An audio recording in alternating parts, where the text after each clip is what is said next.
Hola, buenas noches. Hola doctor, ¿cómo está? Buenas noches. Bien, Lulu, ¿y tú? Bien, ¿cómo les fue? Todo bien, muchas gracias. ¿Se divirtieron? Sí, todo muy bien, muy amable.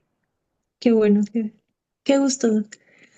Ah, Salud, ¿quiere ver? salud. Gracias, que ya me volvió a enfermar. Sí, ya vi. Sí, está cañón ahorita ahí. Eso le iba a decir su presente. Ay, Dios, ¿qué estoy haciendo Voy a probar a ver cómo. aquí? Ahí se ve. Sí, se ve bien. ¿Quiere pasar diapositiva? Ok, muy bien, Ujú. perfecto. Sí, perfecto, doc. Excelente, pues ya cuando me digan. Sí, empezamos a las 9 en punto, perdón, a las 8 en punto, son 4 minutitos. Sí, no hay problema, lo que Sí, quieran. Me gracias, espero. doc. Va, muchísimas gracias. No, ni me digas, Lulu, cuando quieras. Este, hoy no tuvo programados, ¿verdad? No, fíjate que ando en Querétaro. Ujú, ujú. Mis papás viven por acá y cancelé. Tenía una programada y cancelé y la consulta de mañana me vine aquí Ok, unos días. muy bien. Sí, Gracias, gracias por darnos el tiempo, aún con todo. no, con muchísimo gusto, ni me digas. Ay, espérame.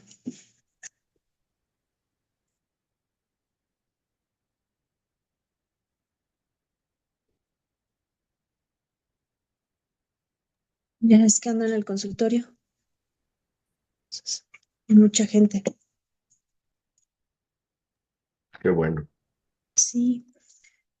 No, y qué bueno, porque aparte estamos llenos como el 120.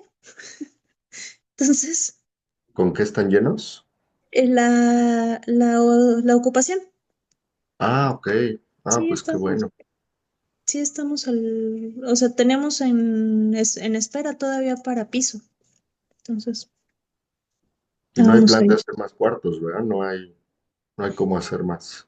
No sé si ay, porque es a partir del octavo, ¿no? Del octavo. Ajá, de lo consulta. Entonces, no sé si tengan todavía plan de algo más. Claro. Muy buena pregunta.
Pues, listo. 8 de la noche. Vamos empezando si quiere.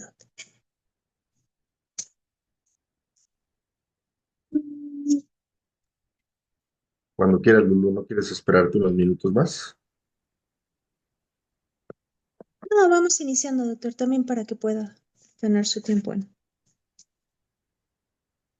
Ok. como debe ser. Muy bien. Entonces, déjeme iniciar la grabación. Vamos en una, dos, tres. Listo, Buenas iniciando. noches, muchas Buenas noches a gracias. todos. Gracias, doctor, por estar con nosotros. Déjenme nada más un minutito para presentar. Gracias por estar todos en la sesión de la Asociación Mexicana para la Salud de la Adolescencia. En esta ocasión estamos en una sesión en colaboración con el Sistema de Educación Médica Continua para Médicos Generales y Familiares. Muchas gracias a todo el equipo del Sistemed por el apoyo en esta sesión. Es para mí un honor presentar al doctor Alejandro Chávez Carreño, es nuestro ponente de esta ocasión, hablando sobre trastornos otorrinolaringológicos en la adolescencia. Para nosotros es importante, puesto que también en la adolescencia y sobre todo a veces por el uso de dispositivos electrónicos o la propia vida del adolescente, pues tenemos también a veces consultas con ese aspecto. Un currículum breve de nuestro ponente. Él es egresado de la Facultad Mexicana de Medicina de la Universidad La Salle. Es otorrinolaringólogo por la Universidad Autónoma del Estado de México y un otorrinolaringología pediátrica, graduado del Hospital Infantil de México Federico Gómez y de la UNAM, con su práctica privada en el Hospital San Angelino Universidad. Y de forma personal, uno de los mejores otorrinolaringólogos pediatras que he conocido. Doctor, muchísimas gracias por estar con nosotros. El auditorio todo suyo. Adelante. Bien, muchas gracias, Lulu. Un agradecimiento especial a la Asociación Mexicana para la Salud de la Adolescencia, en especial a la doctora Lourdes López Cuellar por este interesante tema que es muy interesante compartirlo con ustedes, sobre todo porque cuando me invitaron a dar este tema, la verdad es que busqué información y me quedé sorprendido con dos cosas. La primera es que hay muy poca información acerca del tema. Es decir, no hay realmente tratados importantes ni artículos que engloben temas de adolescentes. Sin embargo, pues todos lo obvian como si fuera un tema del otorrino pediatra, es decir, tienes menos de 18, 21 años, te ve el otorrino pediatra o ya estás más grande, te ve el otorrino de adultos. Pero vamos a ver algunos puntos muy importantes que encontré y que nosotros como otorrinos vemos para que podamos entender todas las alteraciones en el ámbito de oídos, nariz y garganta que aquejan a los adolescentes. Muy bien. Entonces, son muy particulares estos trastornos porque la atención, como ya dijimos, va a estar dada por el pediatra o el otorrino pediatra. Sabemos que el adolescente llega a ser en ocasiones terreno de nadie. Las características más importantes van a ser los cambios en las hormonas. Estos cambios pueden dar patrones en la conducta, cambios en la piel, cambios en la voz, en diferentes ámbitos, y los oídos, la nariz y la garganta no van a ser la excepción. Ahora bien, vamos a tener un niño, pero que está creciendo, que a veces incluso alcanza las dimensiones de un adulto, pero que tiene todavía cambios propios de un paciente pediátrico. Y estas particularidades tenemos que tenerlas en cuenta para nuestra atención. Entonces, ¿cuáles van a ser los factores de riesgo? Sabemos que el cambio en la vida de los adolescentes, el cambio en las pantallas, esta adicción dopaminérgica, va a hacer que los adolescentes tengan un uso excesivo de audífonos. Vamos a ver ahora qué problemas puede darle. Exposición a ruidos fuertes, ya sea en conciertos, juegos, televisión. En cuestión del sistema inmunológico, sabemos que las alergias van a ser más susceptibles a alérgenos ambientales, precisamente por este desarrollo y cambio del sistema inmunológico.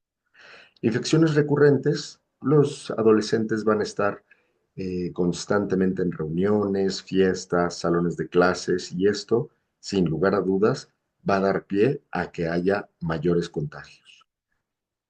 Cambio en los hábitos de sueño, cambios en la alimentación, va a hacer que también aumenten de peso y haya cambios, por ejemplo, en la apnea del sueño y el consumo de ciertos tóxicos como es el alcohol, tabaco y a otras drogas. Esto va a ser factores importantes a tomar en cuenta en los adolescentes. Bien, pues empezamos con estos cambios hormonales que ya platicábamos, en donde el trauma va a ser uno de los más importantes a considerar. ¿Qué pasa con el trauma? Que el apéndice nasal, pues es el primero en afectarse y es la causa número uno de fracturas nasales. Entonces, deportes extremos, los adolescentes van a querer surfear, andar en patineta, bicicleta. Por las hormonas más altas, la secreción de testosterona, va a haber mucho más enfados y puede haber peleas, traumatismos. Y siempre que tengamos un paciente con un golpe nasal, en el paciente pediátrico, que sabemos que los adolescentes se engloban en este tema, hay que buscar muy específicamente, más que una fractura, que sabemos que la fractura, pues muchos de mis compañeros otorrinos de adultos o incluso compañeros pediatras las pueden manejar adecuadamente, vamos a buscar hematomas septales, porque los hematomas septales van a hacer que se cree una disminución de del flujo de sangre al cartílago y esto pues va a dar lugar a perforaciones del septum nasal. Entonces, muy al pendiente de esto. Siempre que tengamos un paciente un trauma, descartar y considerar hematomas septales y fracturas nasales. ¿Cuál va a ser el manejo de esto? Pues bueno, si hay un trauma nasal importante, vamos a verificar si hay que hacer alguna cirugía. Tenemos muy importante y tenemos en mente los otorrinos pediatras que los temas de manejo de quirúrgico nasal no solo se atañen a los traumas nasales, sino que también en el momento en que nosotros encontremos una desviación, puede ser corregida con ciertos lineamientos en el niño, respetando siempre el cartílago septal y poniéndolo en contacto con el hueso para que crezca. En dado caso que encontremos un hematoma septal, no me refiero a los hematomas que puede haber en cara, porque estos hematomas, sin lugar a dudas, pues se van a reabsorber y no presentan ningún peligro a la función. Sin embargo, los hematomas dentro de la nariz, es decir, con una pequeña lamparita, con un rinoscopio o simplemente que el paciente nos mencione que no puede o que está imposibilitado eh, para para respirar, podemos sospechar de un hematoma y hay que drenarlo. ¿Cómo lo vamos a drenar? Podemos drenarlo con un bisturí y un poco de lidocaína o con una jeringa con un calibre alto para nosotros quitar ese drenaje. Entonces, el drenaje temprano es muy importante en el trauma nasal de todos los adolescentes que tengan esta patología en la nariz. Vamos a evitar complicaciones en dado caso que tengamos una nariz sencilla de montar. Esto es porque dejamos el hematoma más de 72 horas y se pudo hacer una perforación septal. Y si ustedes quieren pedir un estudio, encarecidamente, en cualquier edad, el estudio de elección es la tomografía. Este perfilograma, este Batters, que realmente son de lo que más pedimos, yo sé que son los que tenemos al alcance. La verdad es que dan muy poca información y si pudiéramos nosotros pedir la tomografía, nos va a ayudar mucho a nuestro manejo. Resolución de los traumatismos, como podemos ver en la foto, tienen que ser antes de las 72 horas. ¿Por qué antes de las 72 horas del traumatismo? Porque el hueso nasal, recuerden que es muy pequeño y empieza a solidificar tempranamente y después de esto ya no podemos hacer ningún cambio. Tenemos que esperar hasta 6 meses para volver a fracturar el hueso propio nasal y alinearlo. Bien, ¿qué otro problema frecuente en los adolescentes vamos a tener? El impétigo. Sabemos que el aumento de grasa en la piel y todos los problemas de acné, todos los problemas que pueden enfrentar los adolescentes, van a ser muy importantes tomarlos en cuenta y también ver que en las fosas nasales, que es el periorificial más frecuente de todos, no aparezca.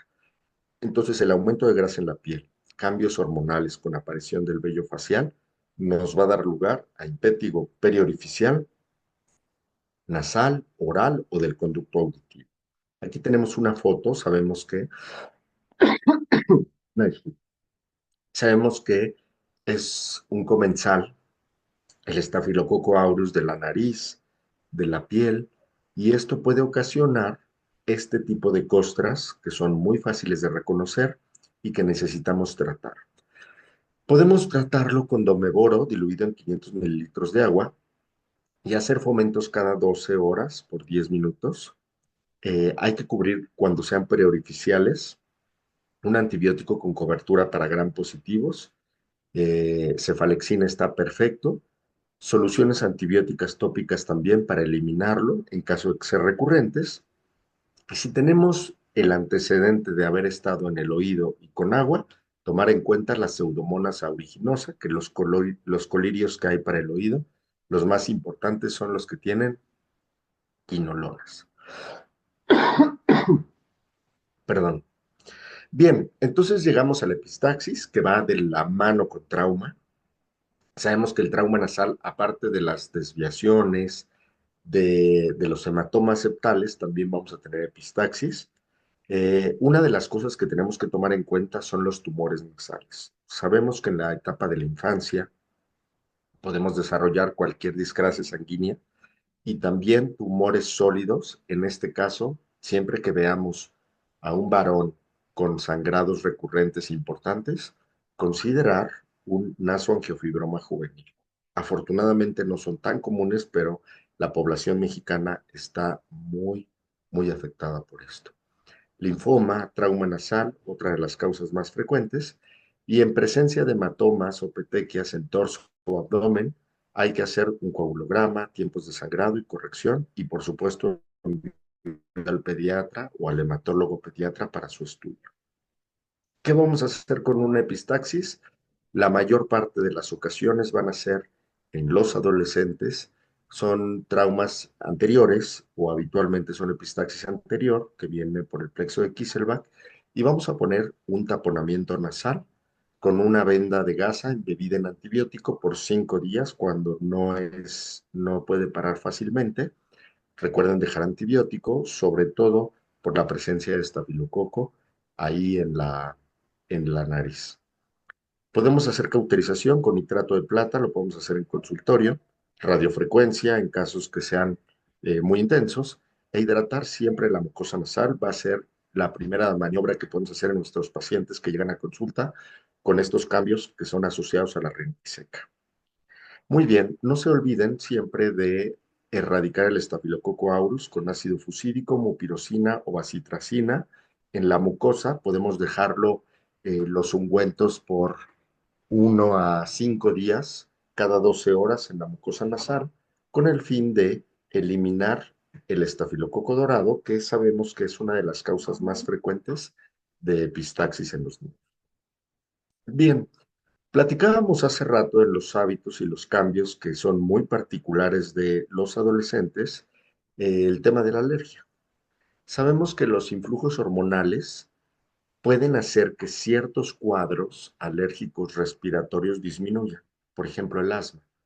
Bien sabido que un paciente con un asma difícil de tratar y todo llega a la adolescencia, a la pubertad, cambios hormonales y hay una oportunidad de que disminuyan todas estas alteraciones. Sin embargo, hay ciertos pacientes propensos a que empeoran sus rinitis vasomotoras o algunos cuadros alérgicos y hay que tener muy en cuenta para su tratamiento. ¿Qué otra cosa puede hacer que los adolescentes aumente estas alteraciones nasales del ciclo nasal y de obstrucción nasal? Pues el uso de tabaco y vapeadores, que está muy en boga. Cualquiera del uso de estos va a empeorar la rinitis de los pacientes, ya sea alérgica o no alérgica. Entonces, preguntarlo, tratar de preguntarle de manera sin los papás al paciente para nosotros poder corregir eso y que el paciente pueda respirar mejor.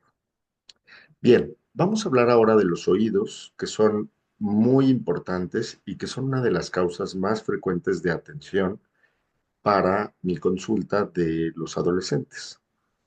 Todos empiezan a tratar de usar su música, de tener su identidad y vamos a ver que empiezan a usar audífonos. ¿Qué pasa con los audífonos? Que va a haber cambios y deformaciones del conducto auditivo, sobre todo en los que son intracanales. Otra de las causas es que viven intensamente su música y usan a altos decibeles y pueden ocasionar lo que se llama el daño auditivo inducido por ruido, que es una de las alteraciones que vamos a ver con más precisión en las siguientes diapositivas. Otra de las causas del uso de audífonos, ya sea de concha o los intracanal, es el aumento de humedad. porque los usan por diversas horas y este aumento de la humedad vamos a ver que causan muchas alteraciones en la microbiota del oído. Entonces, bien, tenemos dos tipos en general de audífonos que vamos a ver que que los adolescentes van a usar y es muy frecuente que los papás nos pregunten cuál sería el adecuado para que el niño use. Entonces, tenemos los audífonos de concha, que vale la pena decir que son habitualmente más caros. Hay más riesgo de daño auditivo porque se concentra más el sonido y puede elevarse más. No hay daño del conducto, eso es algo bueno porque no deforma, no entra el conducto y lo deforma. Son los recomendados con una buena supervisión y control del sonido. Hay muchas aplicaciones que podemos instalar en el teléfono de nuestros adolescentes para nosotros controlar el ruido. En un momento veremos cuáles van a ser los decibelios que nosotros vamos a usar para cuidar este tipo de cosas. Audífonos intracanal son los más frecuentes que hay. Hay mayor probabilidad de daño del conducto porque se ponen, se meten, van a hacer que la cera se empuje, van a ser un mecanismo muy parecido al que usamos con los cotonetes o con los hisopos y pueden causar alteraciones de cerumen impactado, otitis externa y se asocian a otitis externa, infecciones y alergia, porque sabemos que la piel del conducto auditivo es muy, muy sensible y con estos plásticos que habitualmente van a estar en contacto estrecho y por muchas horas, van a ser una otitis del conducto. Entonces, bien, vamos a llegar a un tema muy importante que son los decibeles. El término decibel es porque la unidad auditiva son los bel, pero para nosotros el uso humano no tiene sentido usarlos de esa manera y usamos decibeles que empiezan en -10 y los vamos subiendo para nosotros tener una idea de qué tan importante o qué tan fiable es el uso de ciertas frecuencias y de ciertos volúmenes. Por ejemplo, una conversación normal que estamos llevando ahorita va aproximadamente de los 30, 40, 50 decibeles si estamos usando un audífono. ¿Qué otra cosa? Ruidos de oficina, estamos escuchando computadoras, aires acondicionados. Si nosotros nos subimos al transporte público, puede elevarse hasta 90 decibeles. Y si ustedes ven esta gráfica, van a ver que en el 90 hay un pequeño triángulo de advertencia porque aquí inician las alteraciones. Pero vean qué fácil es subirnos con la motocicleta. Ahorita pueden escuchar una de fondo por aquí. Sube hasta los 100 decibeles, o sea, estar conduciendo una motocicleta, fácilmente podemos alterar nuestros oídos. Un club de noche o un concierto, que es algo muy frecuente que los adolescentes empiezan a frecuentar, empieza a subir hasta 110 decibeles y si nosotros, además de la exposición de 2 a 3 horas en un concierto, le agregamos el alcohol, la resaca, la aspirina, es bien frecuente que este tipo de visitas terminen en un daño auditivo inducido por ruido. Bien, entonces el daño auditivo inducido por ruido lo vamos a definir como el desarrollo gradual de la pérdida auditiva coclear muy puntual, resultado de una exposición que puede ser inmediata, o sea, es decir, no necesitamos que sea a largo plazo, aunque también puede ser, o sea, a ruidos más largos, a más bajito, pero con una vez que nosotros hagamos un disparo, por ejemplo, de arma de fuego sin protección, es suficiente para que tengamos un daño auditivo inducido por ruido. Entonces, moderadamente intenso puede oscilar entre 75 y 78 decibeles, que fácilmente unos auxiliares auditivos pueden llegar a eso, y es la discapacidad que ocupa el cuarto lugar en diferentes poblaciones. Aquí puse la de 0 a 29 años, que puede ser parte de lo que nosotros estamos hablando en este momento. Más o menos un 30% van a tener de posibilidad de distribución de edades por andar usando este tipo de ruidos. Entonces, el daño auditivo inducido por ruido se ocasiona por deterioro que es superior a 80 decibelios. El tiempo de exposición, pues es significativo. Entre más nos expongamos al ruido, más la lesión que va a haber. Y el espectro del sonido más ofensivo van a ser las frecuencias agudas, es decir, las que se encuentran entre 3000 y 6000 Hz. ¿Esto por qué es? Porque nosotros cuando tenemos la cóclea, la parte que más se expone a los ruidos externos son la de la tonotopia de la cóclea, va a ser la base y donde ahí tenemos las frecuencias agudas. Entonces, por eso también las presbiacusias que nosotros podemos llegar a ver en los pacientes son en las frecuencias agudas, ¿sale? Obviamente, pues la susceptibilidad individual es importante.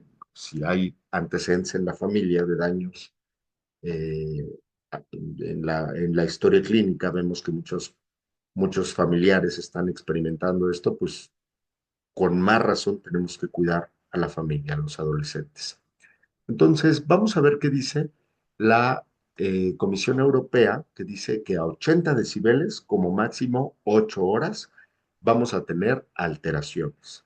Sin embargo, vean ustedes, en el diario oficial de la Federación podemos tener una diferencia de 10 decibelios, que son muy importantes. Es decir, la Comisión Europea es mucho más estricta que las normas mexicanas, en donde son permisibles hasta 80 decibeles. Lo que es un hecho es que después de 80, como ya vimos, e incluso artículos más recientes dicen que a partir de 78 decibeles vamos a tener un daño auditivo.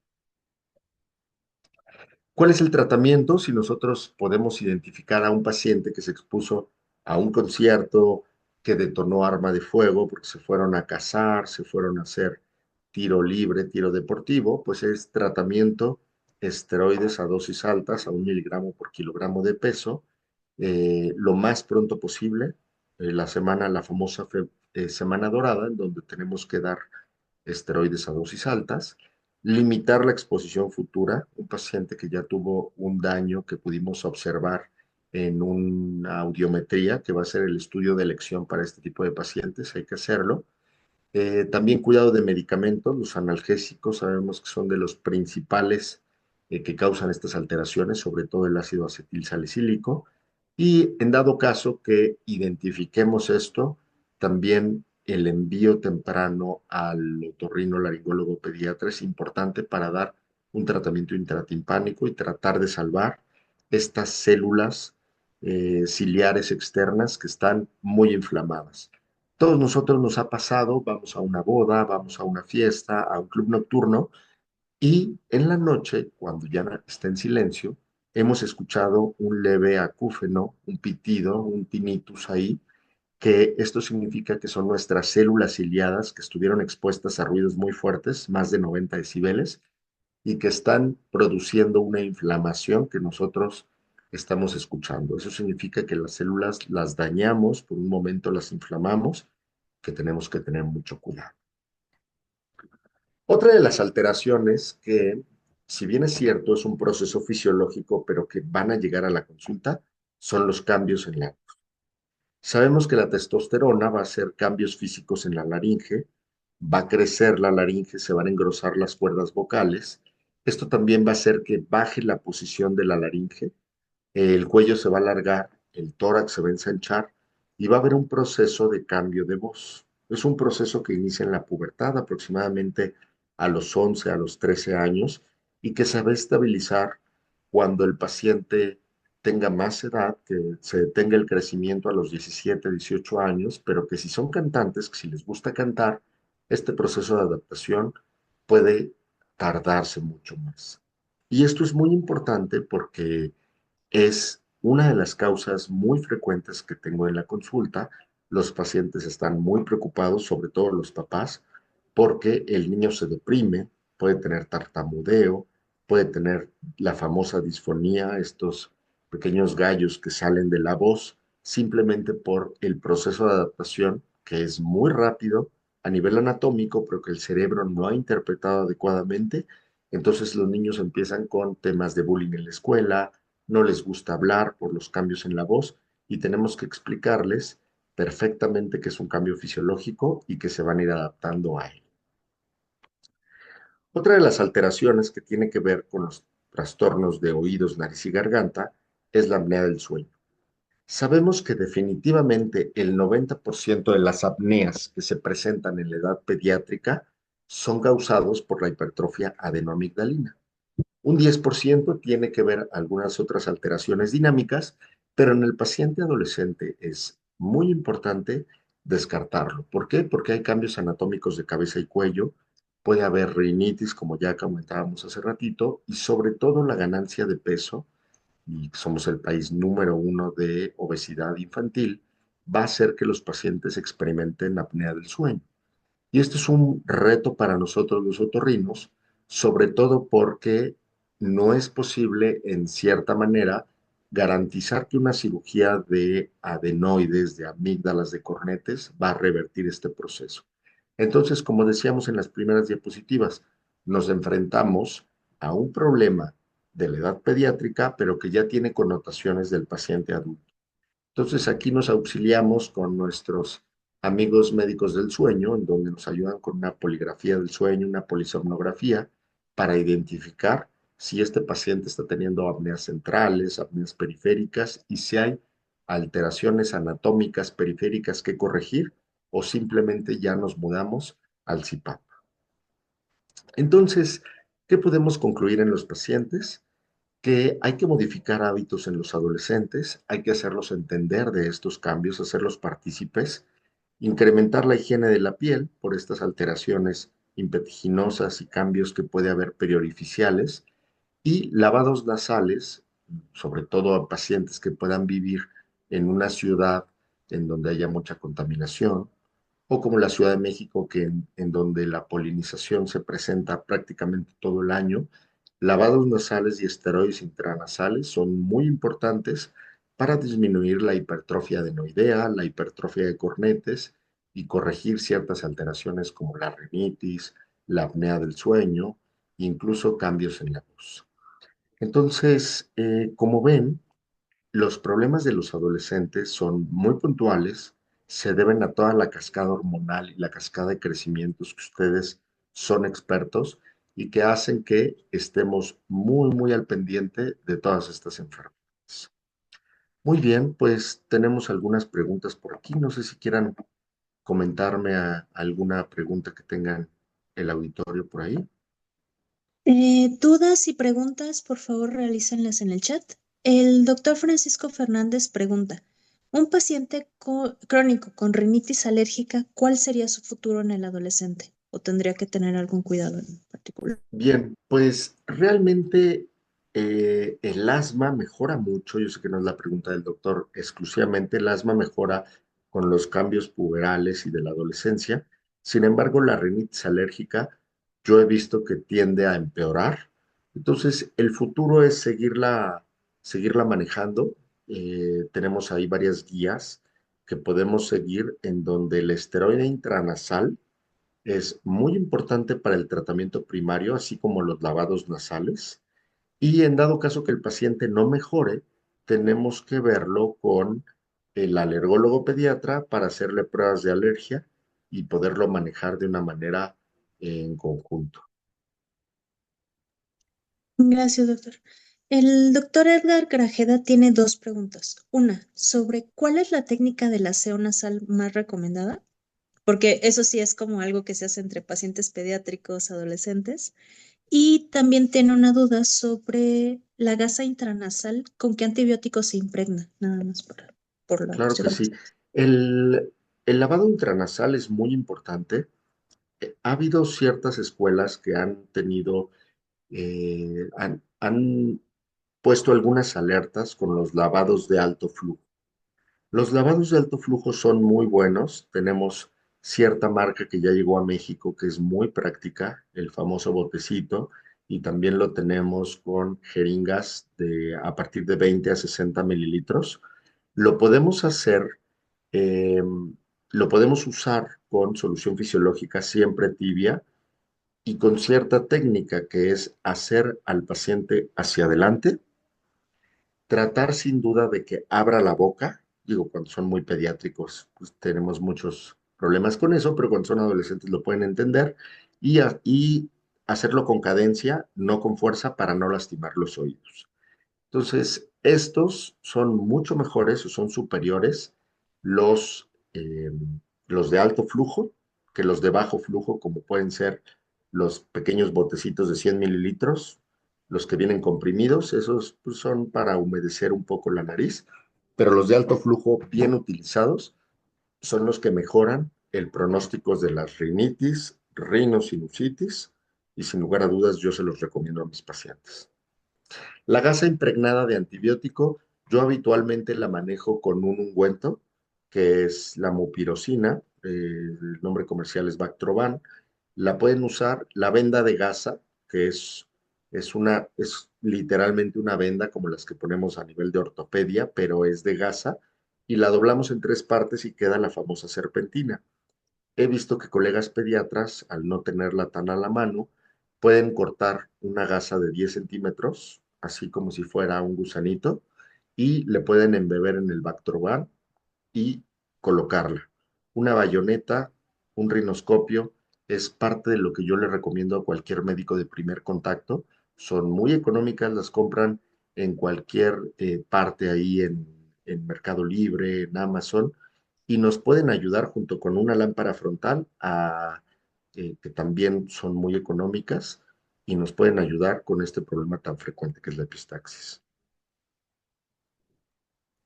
Hay otra duda sobre el esteroide intranasal. ¿Limita el crecimiento? ¿Tiene algún efecto a nivel sistémico? Porque sí es algo que se utiliza a veces mucho por la rinitis alérgica.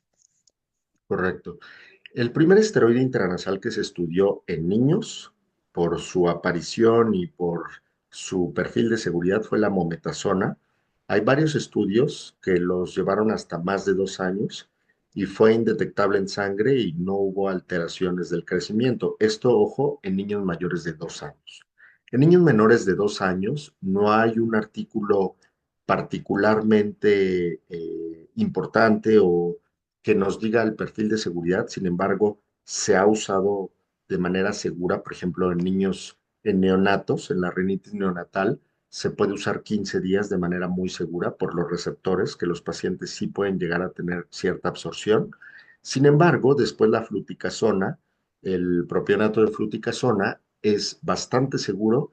Se ha demostrado que también es totalmente indetectable en sangre, se absorbe menos del 0,05% y no hay ninguna reporte de alteración del eje hipotálamo-hipófisis. Entonces, úsenlo con precaución porque puede haber estas alteraciones locales como la epistaxis, pero en un paciente con rinitis se puede usar por largo tiempo sin problemas. Sobre el impétigo, ¿qué opinas sobre el uso del dalidome? ¿El uso de qué medicamento, perdón? Dalidome. Talidome, no sé qué sea, la verdad es que no tengo Ahorita opinión. lo... Si el doctor Elmer nos pudiera dar un poquito más de información. Igual a mí me sonaba raro. El sulfato de cobre. Gracias, doctora. Gracias, no tengo información del impétigo para eso, ¿no? Es muy útil en el impétigo, mientras en la piel, pues bueno, creo que ustedes o los dermatólogos serán mucho más expertos. Cuando son periorificiales, recordar que siempre necesitamos un antibiótico asociado vía oral o parenteral, porque simplemente los antibióticos tópicos no bastan. En el caso de tener un paciente adolescente con un traumatismo nasal por una actividad deportiva, con epistaxis, ¿cuál sería la primera conducta a tomar con ese Bien, pues paciente? un paciente adolescente o pediátrico o adulto con una epistaxis, siempre hay que yugular la epistaxis. ¿Cómo lo vamos a hacer? Habitualmente, si es un traumatismo de bajo impacto, son epistaxis que son anteriores. En la parte más anterior que tenemos el plexo de Kieselbach, que afortunadamente el 90% vienen de ahí. Vamos a poner un taponamiento nasal. Lo podemos hacer si estamos en consultorio con una pequeña gasa embebida en oximetazolina. La vamos a poner en el sitio que esté sangrando y recuerden, olvidar todas las posiciones que nos enseñaron en la escuela porque son erróneas. Hay que hacernos hacia adelante, poner el taponcito en la fosa nasal que empezó primero, porque es clásico. Yo le pregunto a mis pacientes, ¿de qué fosa estás sangrando? De las dos, doctor. Bueno, ¿de qué fosa empezaste a sangrar? Ah, de la derecha. Porque recuerden que en la parte posterior se conectan ambas fosas nasales por las cuanas y empieza a sangrar de los dos lados. Pero realmente es muy mala suerte que sangre de los dos lados. Entonces, del adolescente que está sangrando por alguna actividad deportiva, si ustedes le ponen un taponcito, presionan la parte presionable de la nariz y lo podemos presionar ahí por media hora y dejar el taponcito por 2, 3 horas. Y bueno, si es muy fuerte, si hay una deformidad nasal evidente o algo, pues mandar al otorrino o hacer una tomografía para evidenciar si hay alguna otra alteración por ahí. Gracias. Aquí hay una pregunta y sí quiero también yo complementar la duda. Más que nada porque eso luego es algo que hemos platicado de forma aparte. Sobre la corrección estética de alguna situación meramente estética en la nariz. ¿Cuáles serían las indicaciones? ¿Cómo va la situación con adolescentes? Porque muchos pueden decir, oye, pues no me gusta la forma de la nariz aguileña, a lo mejor es algo que obviamente entre la imagen y todo repercute, pero ¿cuáles serían como las pautas o el manejo en ese caso de un paciente adolescente que quiere una cirugía correctiva a nivel estético? Correcto. Pues bueno, las alteraciones estéticas de la nariz se pueden presentar a cualquier edad, por ejemplo, las traumáticas, y hay que corregirlas en el momento. Pero la pregunta específica es que si le quieren regalar al adolescente, en lugar de los 15 años, una fiesta, un viaje, una rinoceptoplastia, ¿es posible hacerla? Me refiero a posible porque hay muchas descripciones que dependiendo del tamaño del paciente se logra bien. Sin embargo, ojo, la recomendación en México, la COFEPRIS dice que no está autorizada cirugías meramente estéticas en pacientes menores de 18 años. Es decir, un cirujano plástico, un otorrinolaringólogo que realice una cirugía estética y sea demandado simplemente por esta recomendación de la COFEPRIS, tiene todas las de perder. Yo particularmente no opero ningún paciente de la parte estética menor de 18 años. Simplemente es posible, está bien reportado, creo que todos en algún momento lo hemos hecho, se puede hacer bien, sobre todo en niños de 16, mayores de 16 años que ya tengan un crecimiento importante, pero no es la recomendación. Gracias. Am, en el Ah, caso, porque a ujú. veces también pasa en la consulta y eso entre pediatras generales, todo, que es muy frecuente que al momento de revisar al paciente notamos que está con incluso oclusión del conducto auditivo externo por cerumen. Si no se tiene algo para digamos, una jeringa de lavado óptico, ¿cómo se puede hacer cómo se puede eliminar esa barrera o cómo se puede tratar a ese paciente en ese momento? Bien, hay dos formas de eliminar el serum. La primera es con lavado. Necesitamos agua tibia, necesitamos una jeringa de 20, 60 mililitros y algo donde echar la agüita. Es una técnica, hay que leerla, podemos ver muchos videos y es muy útil. La otra forma es a visión directa, con los aditamentos adecuados, ¿no? Como puede ser una cucharilla de cerumen. Recuerden que estos son procedimientos que los puede hacer un médico general, los puede hacer un médico de primer contacto como los pediatras, sin embargo tienen riesgos. Entonces yo les recomiendo que hagan un intento, lo hagan con cuidado, a visión directa, un paciente que sea cooperador, pero si ustedes ven que no lo podemos hacer, si está doliendo, si el paciente no coopera, tengan mucho cuidado porque nos podemos meter en un problema, podemos lesionar el conducto, podemos hacer una estenosis del conducto o lesionar la membrana timpánica. Entonces, tengan cuidado y más con la medicina a la defensiva que tenemos. Si no tienen los elementos necesarios para hacerlo, difiéranlo al otorrino pediatra para nosotros poder hacer una buena limpieza del conducto y resolver ese tema. Gracias. Sobre aquellos pacientes con epistaxis, hay algunos que tienen epistaxis recurrentes, entonces podríamos ahí pensar discrecias sanguíneas, pero ¿qué pasa con aquellos que tienen de forma persistente en la noche? Hablando como en pacientes pediátricos, porque se despiertan y sangró de la nariz en la noche, aparentemente sin causa. Ahí cómo podríamos intervenir o cuál sería nuestro pensar o el proceder. Bien, tenemos, para pensar en que hay una alteración hematológica, la verdad es que es muy, muy raro el paciente que exclusivamente tiene un sangrado en la nariz. Entonces, si son sangrados de la nariz, es que realmente tenga al paciente con datos de anemia y todo, pues sí hay que pensarlo. Ahora bien, hay que buscar siempre datos de hepatoesplenomegalia y petequias, ¿no? Que los niños habitualmente tienen muchas equimosis en las en los miembros pélvicos, en los brazos, pero en el abdomen y en el tórax jamás. Entonces, identificar esto. Ahora, en las noches, ¿qué pasa? Es bien común, como pregunta aquí la doctora, ¿por qué los pacientes de repente en la noche están sangrando? En la noche hay varios fenómenos que suceden por los que puede existir un sangrado. El primero son cambios hormonales. El segundo es el paciente está en el sitio de la cama donde hay más alergenos, que es la cama. También existe disminución de la temperatura y a excepción de lo que nos platicaron en la escuela, la realidad es que lo que más afecta a la nariz es el frío, más que el calor. Entonces, el paciente también pierde un poco de la conciencia, le da comezón y se le hace muy fácil a los niños meterse los dedos en la nariz. Por eso es bien frecuente que los niños amanezcan con muchas manchas y muchos estigmas de sangrado, pero no es un dato de alarma, ¿no? O sea, muchas mamás se asustan, sabemos que la nariz es muy sangrona, de hecho tiene muchos vasos sanguíneos para calentar el aire y humedecerlo, entonces es bien frecuente que esto suceda en las noches. Mm, ya casi para ir finalizando. ¿Cuándo se interviene una hipertrofia amigdalina grado 4? ¿Cuándo se...? Ok, acuérdense que los grados de las amígdalas lo hicimos para describirlas, pero ninguno es patológico. Es decir, puedo ver yo un niño en la consulta por una rinitis o lo puedo ver por una otitis externa porque se fueron a la playa, y si yo le encuentro unas amígdalas grado 4, eso no significa que el paciente requiera cirugía. Lo que sí requiere cirugía son los datos o infecciosos u obstructivos que pueda tener el paciente. Si un paciente tiene amigdalitis de repetición, es decir, acuérdense los criterios de Paradise, perdón, que son 7 cuadros amigdalinos en un año, o 5 cuadros en 2 años consecutivos, o 3 cuadros amigdalinos en 3 años consecutivos, podríamos pensar que le vamos a ayudar mucho extirpando las amígdalas.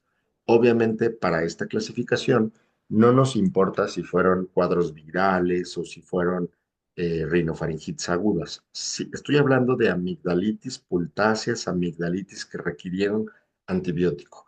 Con estos cuadros que les dije, pues sí es importante retirar las amígdalas. Y la causa más frecuente de retiro de amígdalas hipertróficas es, sin lugar a dudas, la obstrucción. Es decir, cuando el paciente presenta amigdalina, unas amígdalas grado 3, grado 4 y está presentando ronquido nocturno a pesar de no estar enfermo, respiración oral o de las adenoides, cambios óticos, en ese momento es una de las indicaciones que tenemos para retirarlas. Y ahorita que mencionas sobre el ronquido, en un adolescente que ronca, ¿qué se hace con él? Hablo de la apnea obstructiva, pero ¿qué sería con el que ronca? Bien, con el roncador hay que evaluarlo, hay que ver que no tenga amígdalas grado 4 para echarle la culpa a eso. Podemos pedir una plaquita lateral de cuello para ver que no esté adenoideo. Sabemos que los niños que son muy adenoideos habitualmente tienen rinitis, entonces hay que tratarlo sin duda. Y el peso, también el peso, si el paciente tiene sobrepeso, tratarlo. Y en dado caso que el ronquido no mejore, pues ahí sí mandarlo con el otorrino, mandarlo con el especialista del sueño para hacer una poligrafía y ver si es un tema central, si es un tema periférico o si es un tema que podemos resolver con cirugía o con un CPAP. Entonces, hacer todo el abordaje en el adolescente porque sabemos que tiene las alteraciones del niño y las alteraciones del adulto. Entonces podemos hacerlo ahí. Ok. Ya, última pregunta por cuestión de tiempo también. Eh, si pudiera nada más especificarnos sobre la fluticasona nasal y por cuánto tiempo se puede hacer la aplicación de esta. La fluticasona es una excelente opción para los niños, como ya les había platicado. Tenemos varios laboratorios que la tienen. Hay incluso en genérica, ¿no? Entonces, eh, en la que en mi perspectiva tiene la mejor perfil de seguridad es el de Glaxo. Entonces, esta fluticasona, dependiendo de la clasificación que nosotros le demos a la rinitis, es decir, si tenemos una clasificación que es una rinitis intermitente, rinitis persistente o si es moderada, grave o leve, vamos a usar los esteroides intranasales, que es la piedra angular del tratamiento. ¿Cuánto tiempo los podemos usar? Pues hasta que controlemos la patología.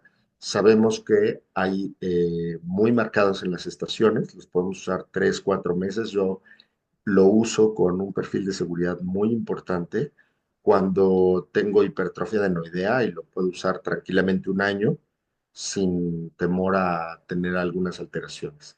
La dosis puede ser de 1 a 2 disparos cada 12 horas, dependiendo de la severidad del cuadro, tanto para controlar la rinitis, ya sea que agreguemos un antihistamínico o lo mandemos con el alergólogo para la inmunoterapia alergeno específica. Ok, muy bien. Preguntaban un poco sobre lo último sobre ejercicios respiratorios como para prevención de patologías, pero no sé si eso sería parte otorrino o sería parte Yo de creo que es más neumología. bien del neumólogo, ¿no? Que no hay ejercicios respiratorios así que prevenga algo de los trastornos de otorrino, pues no, no. Hace rato leí una aclaración que nos hacía un doctor que es muy interesante para la aplicación de los esteroides intranasales. Es bueno la recomendación de hacerlo a mano cambiada. Es decir, con mi mano derecha lo voy a poner en mi fosa izquierda para mantener ligera inclinación y que la pared lateral nasal sea la que se baña, en este caso en la mucosa y los cornetes para hacerlos chiquitos, y con mi mano izquierda me pongo en mi fosa nasal derecha. Es decir, a mano cambiada para que gran parte de este medicamento no se quede en el septum nasal porque es gran la complicación que puede existir, que es la epistaxis. Listo. Hay varias felicitaciones en el chat, doctor. Excelente plática. Una plática muy práctica, que es netamente lo que podríamos ver en la consulta habitual. Con esto vamos finalizando. Muchísimas gracias, doctor. Pues Yo sé gracias que a ustedes. me dijo que fue un trompo a la uña, pero yo sabía que podíamos hacer esto de forma perfecta como lo hizo. Muchas Muchas gracias, Lulu, felicitaciones. por la invitación y la verdad es que quedo a sus órdenes. Estamos en el Hospital San Angelino Universidad, en una clínica muy interesante de la vía aérea pediátrica, en donde tenemos todos los especialistas como alergólogo pediatra, neumólogo, infectólogo pediatra. Entonces, cualquier cosa de la vía aérea se puede resolver ahí. Y la verdad es que fue un excelente tema que yo te agradezco que a pesar de que le sufrimos un poquito porque no hay nada en la literatura, es un buen punto para partir de hacer algún artículo de revisión y todo para el manejo muy particular de todas estas alteraciones que encontramos a pedazos en diferentes lugares. Pues me quedo con eso de tarea y luego paso con usted y con Castelán para ver esa parte. Claro que Sí, yo sí, creo que que tengan estaría bueno. bonita noche. Muchas gracias a todos. Finalizamos ya Muchas la gracias por su grabación atención. y con eso quedamos. Doctor, muchísimas gracias. Un abrazo grande. Que tenga muy bonita noche y gracias a todos por estar con nosotros. Los esperamos para la siguiente sesión.